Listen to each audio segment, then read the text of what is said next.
Assalamualaikum warahmatullahi wabarakatuh. Innal hamdalillah na'maduhu wa nasta'inu wa nastaghfiruh wa na'udzubillahi min syururi anfusina wa min sayyiati a'malina. May yahdihillahu fala mudhillalah wa may yudlil fala hadiyalah.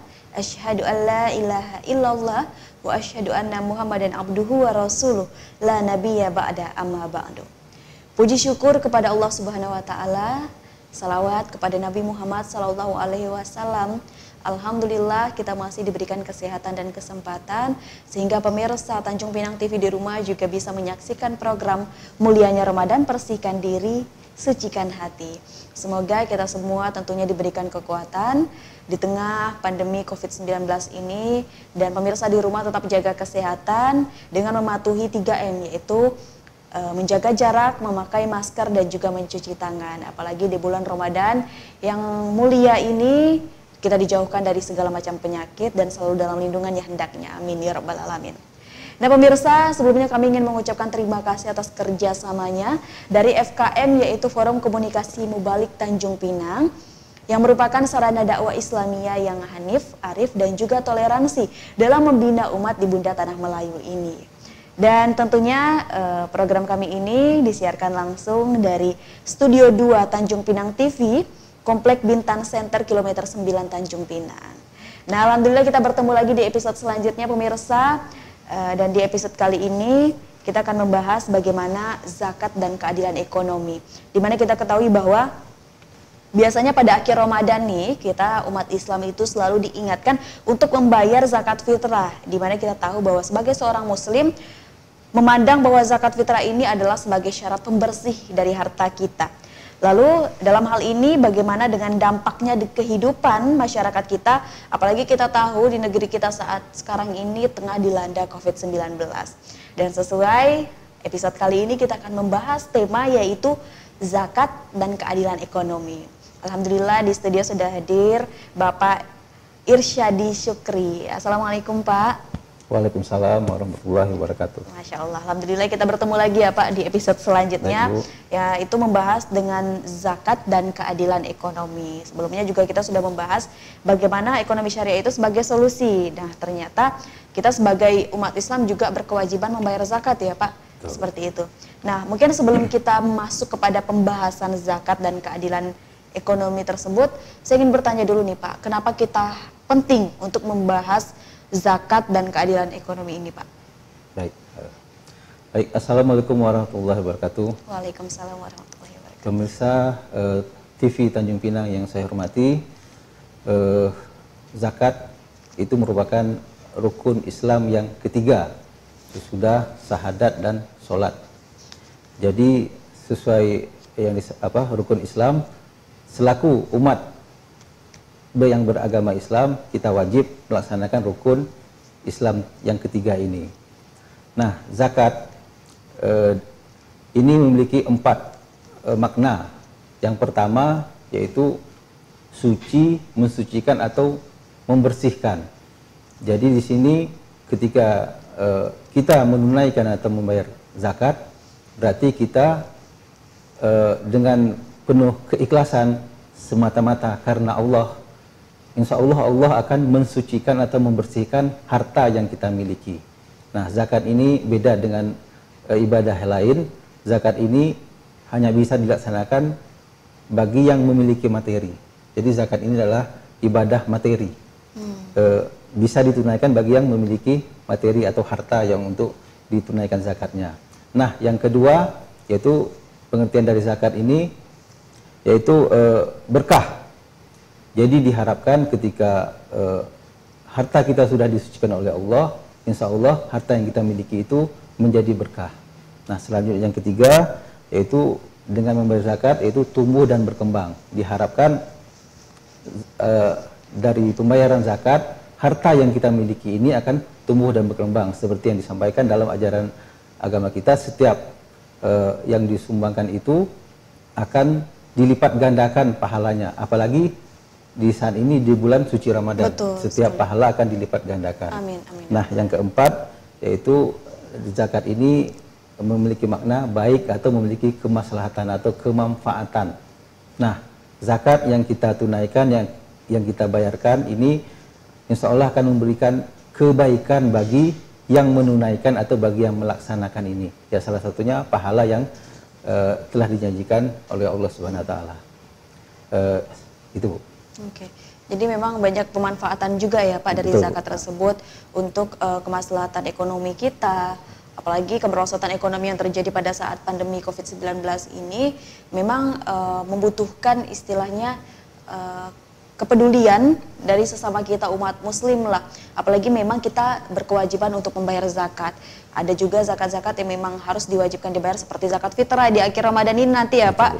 Di akhir Ramadan ini kita sebagai umat Islam itu diwajibkan untuk membayar zakat fitrah, yaitu sebelum sholat Idul Fitri ya Pak. Ya. Nah ini kalau untuk pemanfaatan zakat dan keadilan ekonomi ini keterkaitannya ini seperti apa nih Pak? Baik, sebenarnya keterkaitannya dapat dilihat dari hikmah zakat itu sendiri. Yang pertama, hikmah zakat itu menunjukkan bahwa kita yang menunaikan zakat ini adalah kita taat dan patuh terhadap perintah Allah. Itu yang pertama. Terus selanjutnya dengan menunaikan zakat ini kita menolong sesama, Bu. Ya, dari ada semacam kepedulian dari yang memiliki harta menyisihkan sebagian harta, karena harta yang kita miliki itu adalah hak dari fakir miskin, dari golongan-golongan lainnya seperti hamba sahaya, orang yang terlilit utang, yang pemanfaatannya bisa kita salurkan melalui pembayaran zakat. Nah, selanjutnya hikmah yang selanjutnya yaitu sebagai sumber pemerataan pendapatan. Jadi di sini nampaklah semacam suatu keadilan ekonomi. Ada semacam kepedulian dari yang memiliki harta, memiliki materi tadi dengan membayar zakat. Karena zakat ini tidak hanya sebatas zakat fitrah seperti yang disampaikan tadi, juga banyak zakat mal, zakat harta. Harta yang kita miliki itu wajib kita keluarkan zakatnya, karena telah disampaikan bahwa jika kita tidak membayar zakat, itu ada peringatan yang keras dari Allah SWT bahwa di akhirat nanti harta yang tidak kita keluarkan zakat itu akan berbalik menjadi azab bagi kita gitu. Nah, seperti itu. Nah. Dan ini jadi memang kalau boleh tahu nih Pak, terkait dengan zakat tadi Bapak kan bilang banyak sekali, mungkin zakat tuh banyak ya Pak, bukan hanya zakat fitrah tadi, terus ada juga kita tahu bahwa ada zakat pendapatan ya Pak. Zakat penghasilan. Zakat penghasilan. Nah ini seperti apa nih zakat penghasilan ini nih Pak? Boleh dijelaskan? Ya, terkait dengan zakat penghasilan, sebelumnya saya mengucapkan terima kasih kepada pemerintah Kota Tanjung Pinang yang telah melaksanakan pemotongan zakat bagi ASN. Jadi sesuai dengan perda yang saat ini sudah diterapkan, kita juga sudah koordinasi dengan Basnas Kota Tanjung Pinang. Alhamdulillah potensi zakat yang didapat dari zakat penghasilan ini yang berasal dari ASN ini luar biasa, Bu. Jadi ini juga bisa dimanfaatkan untuk kemaslahatan atau kebaikan bagi umat, khususnya warga daerah Kota Tanjung Pinang.